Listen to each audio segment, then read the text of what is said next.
Please stand for this being written.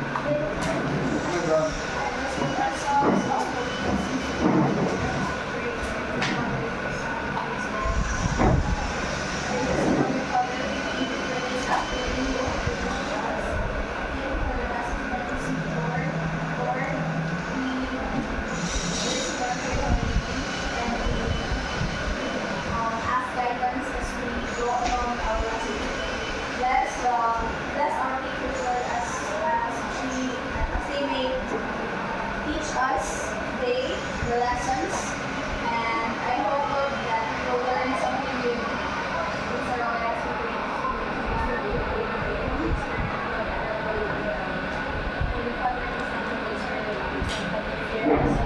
Good afternoon once again. Good afternoon.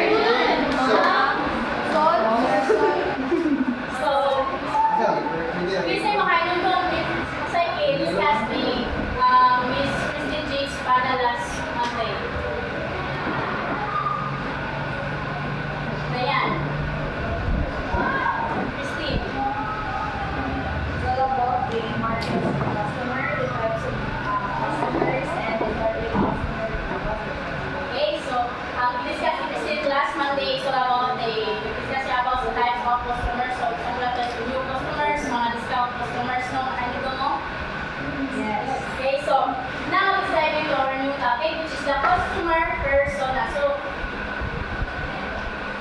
isa yung idea ang sa customer persona. Nani Rose? Jerome, yung nasa nila. Customer persona, I think, like a journal or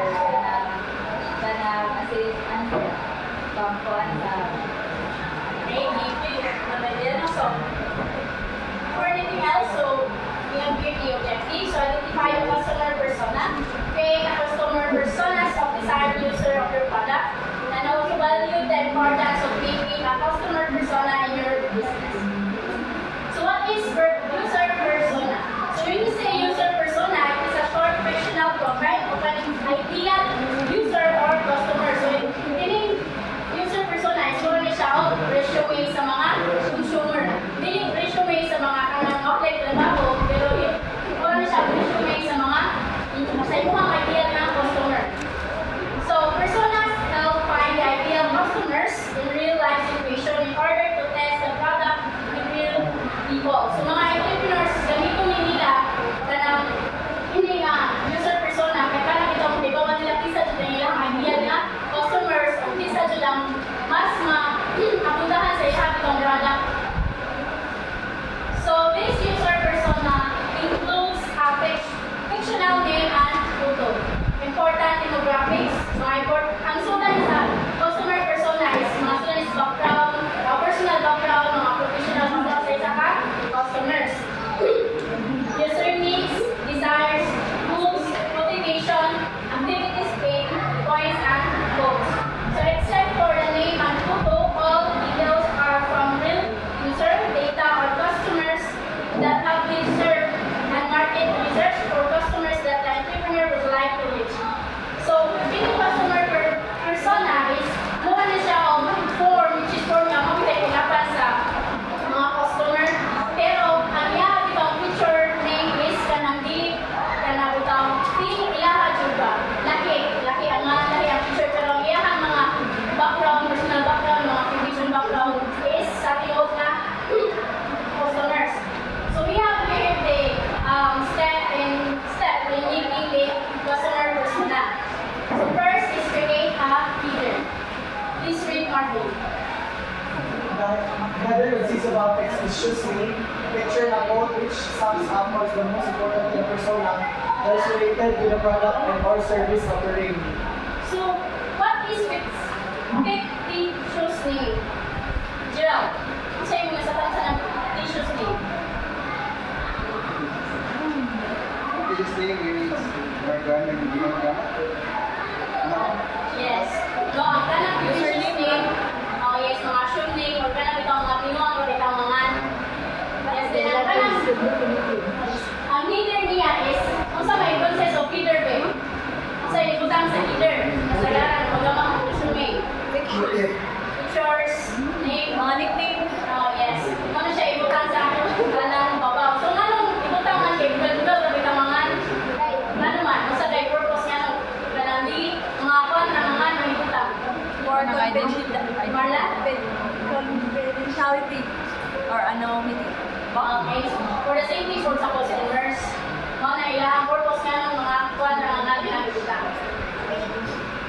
So, step 2 include a demographic profile. So, demographic profile include na yung mga personal background, mga ilang age, occupation, and then is a detailed description of an individual or a group's characteristic based on demographic factors. So, manong i-appeal man na i-habi kang personal background, ilang mga edad, kung magamakaw, customer persona. Sa Identify. Ano i-appeal man ang mga personal background sa magamakaw, customer persona, ilang mga age. Of course, iba ang company nga kuan ka na business kay what ang background kay one align sa imong standard sa company so di ka madawat. Yes, thank you so much. So, ang ingon ni Sam is para bitaw may gawan sa company ang specific niya nga kanang background sa isa ka customer. So, Target. ang one sila na purpose ko niya is bitaw mapil man ang age niya. For example, kanang mas daghan ka kayo customer na teenager. So, imong product na or service nga kanang imong ikuha nila is kanang kung patok sa mga teenager. So we have here the demographic profile. So include this personal background, professional background. So when we say personal background, so the personal background consists of the age, gender, ethnicity, education, personal group, working mom, single, professional, working student, etc. And family status, single, married, with children, widow, or etc. So, diba, nung sa ng personal background, to anong, kanang to ang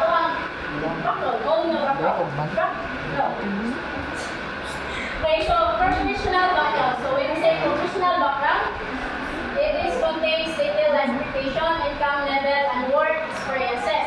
So ano kung i-appeal man ko ng income level sa isa ka customer? Ano i-appeal man sa customer persona fill-up? Form.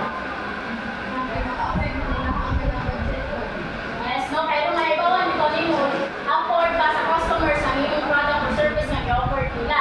No, kung na-purpose sa mga entrepreneurs. So third is user environment. So the user environment is the physical, social, and technological context of the user. So this section may include the technological devices the users have access to and where they spend most of their time, such as in a corporate office or at home office. So just like for example, ikaw isa ka ka-entrepreneurs, then doon bitaw ka sa kanang mga, just like for example, doon ka sa kanang bukid, nakasagaran mga tao dito is, kanang for example, tourist spot, kita itong bukid, then way na ninda bitaw dito. So opportunity na tuloy mo, na kanang maninda ka, kapag bitaw sa mga gamit sa kanang hiking, tubig, mga tumbler, opportunity na siya tuloy mo. Like, doon ka sa environment sa mga hilig at kung ito mag-hiking ang mga tao.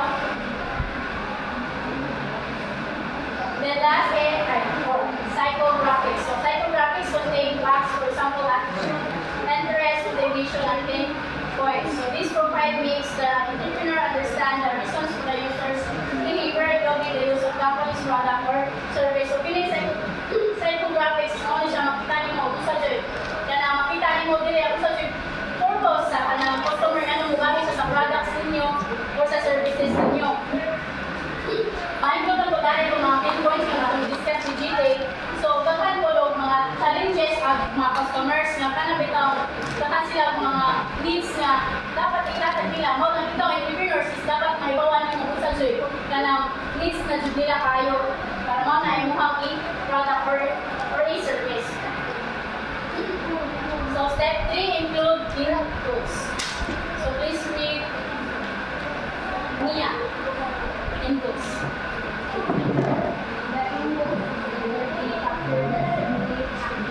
It provides the details and the wants or needs of users that can be satisfied by using the product or service offering of a company, the end goals define the things the persona wants or needs that have to be fulfilled.